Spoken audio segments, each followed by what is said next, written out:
Pessoal, há mais ou menos 10 meses publiquei por aqui um vídeo sobre o Galaxy Z Fold 3. Fiquei empolgado quando a Samsung me emprestou e não podia ser diferente. Nunca tinha colocado as mãos em um e é uma grande novidade em relação a aparelhos com os quais a gente se acostumou nos últimos anos, né? Tela dobrável, vira smartphone ou tablet, a depender de como se deixa esse display. E meu ponto hoje é que quando surge algo novo assim, é comum que as primeiras gerações tragam muitas novidades uma atrás da outra, porque é algo que ainda está se desenvolvendo. Aconteceu sim com os primeiros Galaxy Fold, só que a Samsung me mandou o Galaxy Z Fold 4.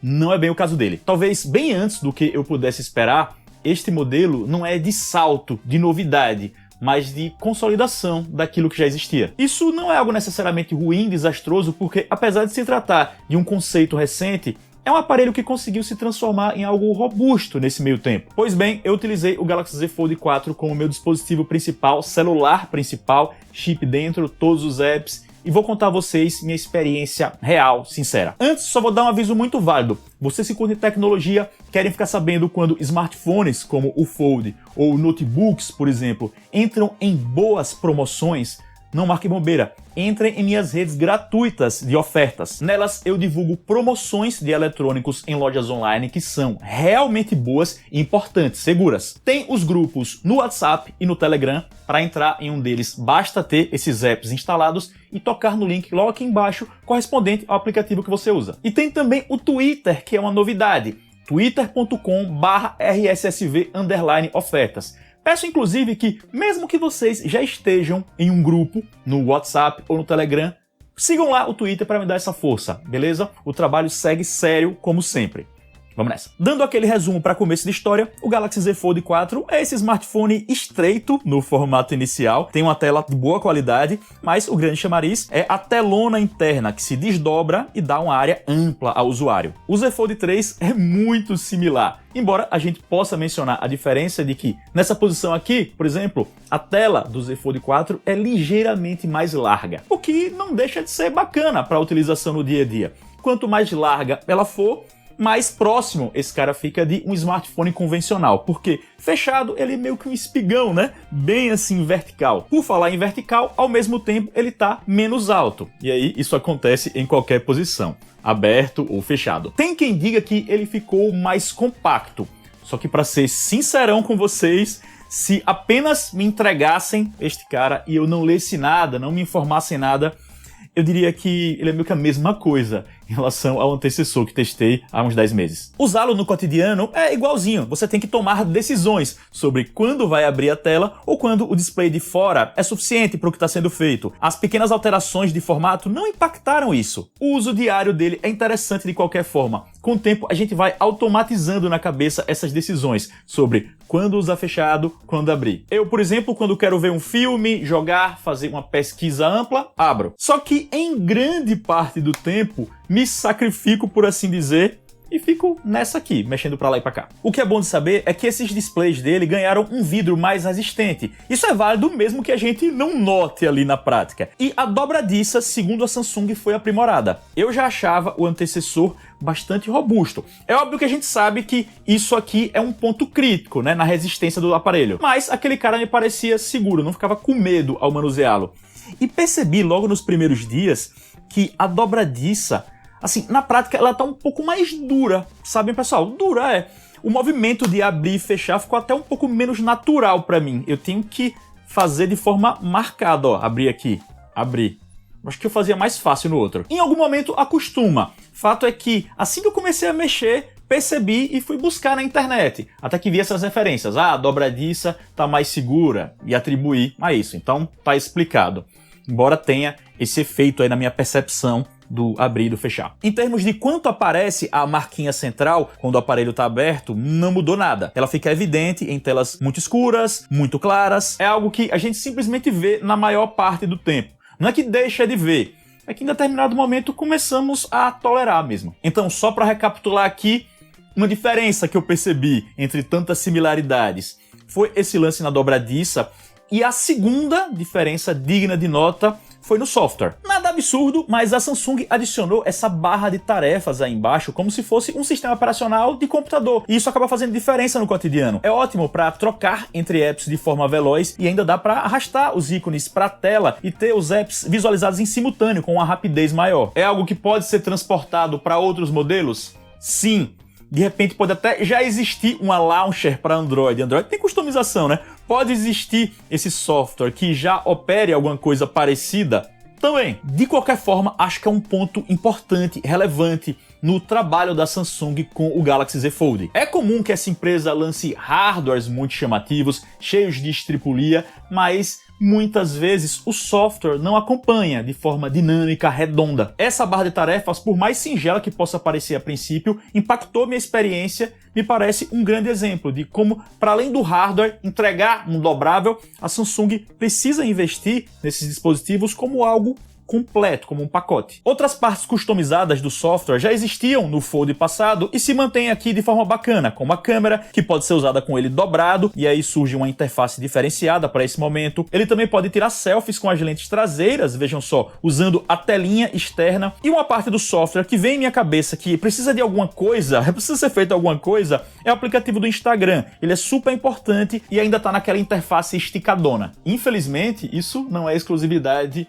do Android, da Samsung. A Apple, por exemplo, ainda não tem um bom aplicativo para iPad. Parece que o Instagram, eu não sei o que se passa. Nem vou falar tanto assim sobre desempenho, gente, porque realmente não cheguei a pensar nisso durante meu uso. Ele é ótimo, não vai ser um problema essa parte. As especificações são daquelas exageradas, o sistema parece entregar otimização interessante, então foi um celular que apenas foi muito rápido durante meu uso, sem reclamações. Às vezes aconteceu de a interface dar alguma leve bugada, nada pra eu ficar puto, e a velocidade em games foi muito boa também, sem surpresas. Aí vocês me veem rodando o Plants vs Zombies 2, que é mais simples, óbvio que ele roda bem, e o lance aqui, o lance desse título específico, é que o Fold aberto tem o tamanho e o formato que eu acho que são perfeitos para esse tipo de game, sensacional. Claro, em games de tiro, de corrida, o telão dá bom também. Vocês percebem que ele não tem a proporção mais convencional para esse tipo de uso, só que aqueles que eu abri, o Unkilled, Modern Combat, eles se ajustam legal. Em relação às câmeras, vamos por partes. Primeiro, as selfies, elas podem ser tiradas de 3 jeitos. O jeito inicial é com as lentes traseiras, acabei de mostrar, né? Mas também rola a lente selfie na telinha externa, que seria o modo mais tradicional, e tem também a lente que fica embutida embaixo da tela de dentro. É a segunda implementação dessa tecnologia, lente embaixo do display, né? A Samsung alega ter retrabalhado os pixels que ficam ali em cima da lente para ela ficar mais escondida. Só que assim, os momentos em que eu via a lente no Z Fold 3 são exatamente os mesmos em que eu vejo neste cara aqui. Então é meio que não mudou muito na prática. Em relação à qualidade das fotos, a dessa câmera escondida tá similar ao que existia. À primeira vista, ela até fica parelha com os 2 outros jeitos de fazer selfie, só que em uma mínima aproximação, isso já é suficiente pra gente ver que se perde muito em detalhamento. Normal. Essa lente interna, então, segue sendo uma boa opção para videochamadas, né? Não tem nenhuma surpresa. Botou aqui, ó, é bacana fazer uma call, como dizem aí, né? Uma call.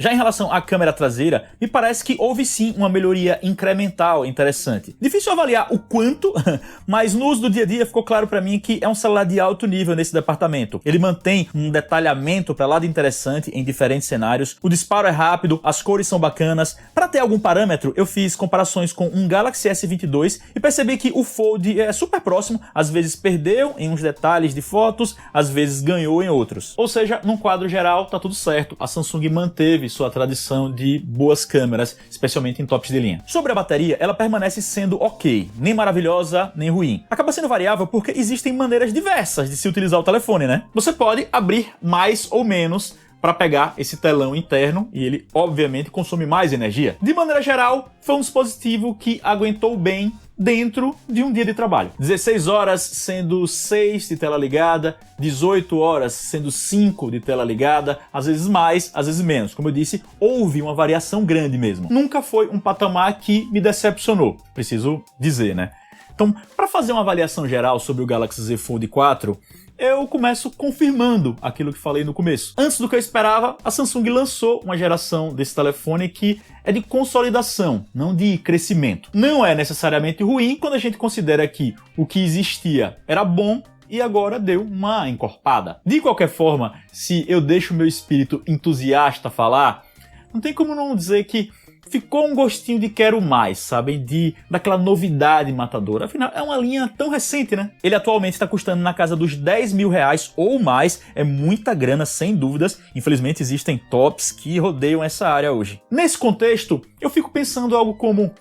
Tá, muito legal, mas eu não sei para quem o Z Fold 4 é uma indicação certeira, 100% matadora. Porque quando eu considero um usuário hardcore que tem a grana, acho que um Galaxy S22 Ultra da vida já atende em tudo.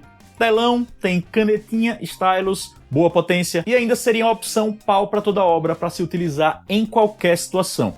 Por exemplo, levar à praia. O Z Fold 4 não é resistente à poeira, embora tenha resistência à água. Quer dizer, exige esse raciocínio aí sobre para onde levá-lo ou não. O que eu fico pensando é que o público-alvo são aqueles entusiastas que não precisam nem da minha opinião, assim, porque eles já sabem que querem, de repente, que precisam, já sabem o que vão fazer com o Fold 4 em mãos. Que de repente vai fazer planilhas, vai editar fotos, editar vídeos, e não quer o telão de um S22 Ultra, mas o super telão do Z Fold 4. Ah, eu não mencionei, mas ele é sim compatível com a canetinha Stylus. Eu chamo de Stylus, mas a S Pen, né? Ela só não vem no pacote, eu não recebi uma para testes. Quem quiser, certamente vai precisar comprar. E a Samsung tem até umas capas que incluem o lugarzinho de guardar a caneta, já que, diferentemente do S22 Ultra, não existe um espacinho para ela ser acoplada. É isso. O resumo é, são poucas novidades, mas é um bom dispositivo dobrável. Só precisa analisar se, de fato, precisa de algo assim. Espero que tenham gostado do vídeo. Se gostaram, escolham o gostei aqui embaixo, que é o joinha. Para quem ainda não foi inscrito, tá esperando o quê? É de graça. Toque em inscrever-se, depois no sininho ao lado. Assim você continua acompanhando meu conteúdo e me dá uma força gigante. Siga-me nas redes sociais que estão na tela e na descrição. E a gente se vê. Até mais.